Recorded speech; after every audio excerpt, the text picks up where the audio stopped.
When the Great Depression began in 1929, President Herbert Hoover's philosophy of rugged individualism precluded him from trying to use the federal government to steer the economy or provide direct relief to those who lost their jobs and homes.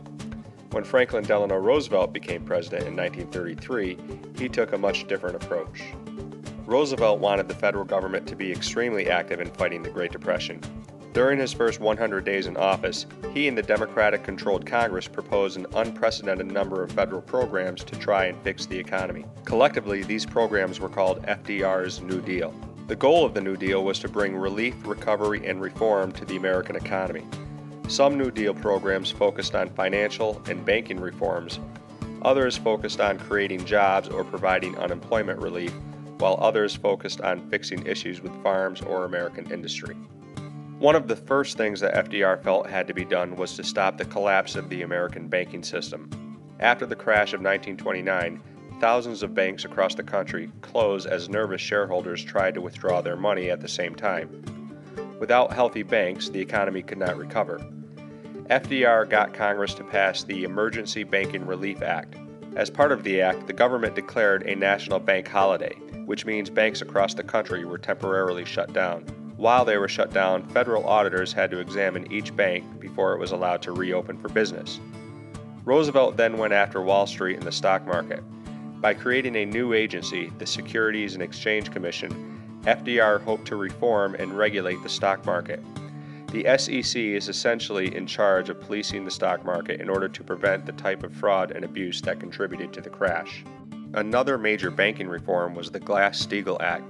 This act separates savings and loan banks from much riskier investment banks. A savings and loan bank cannot invest shareholder money in the stock market. The act also created the FDIC, or Federal Deposit Insurance Corporation.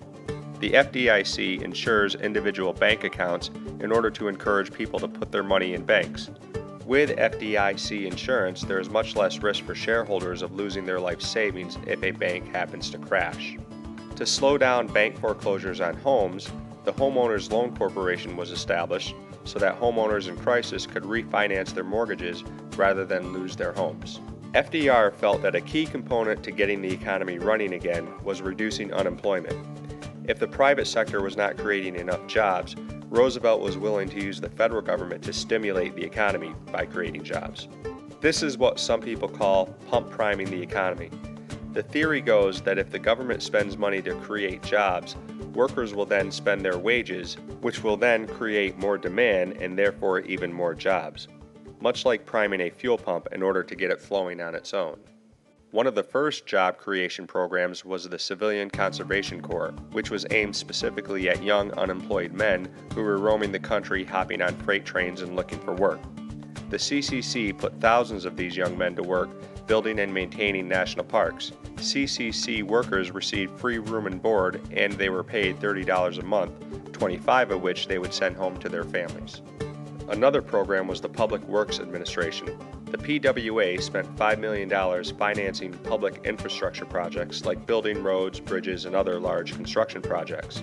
The PWA saw limited success, so Roosevelt saw the creation of the larger Civil Works Administration.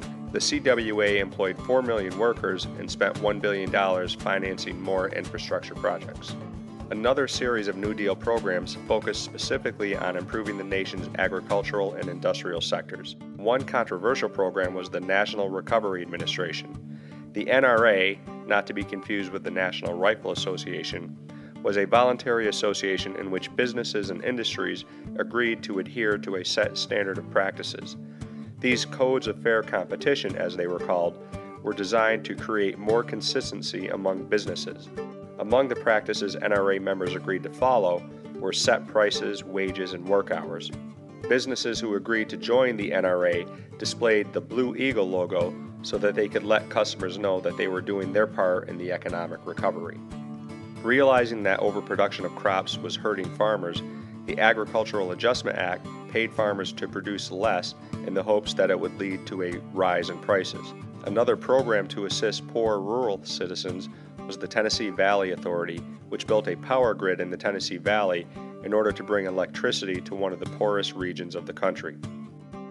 FDR's first 100 days in office initiated a whirlwind of legislation that set the stage for a much different approach to fixing the economy than previous presidents. Under Roosevelt, the federal government would assume a much bigger role in people's everyday lives.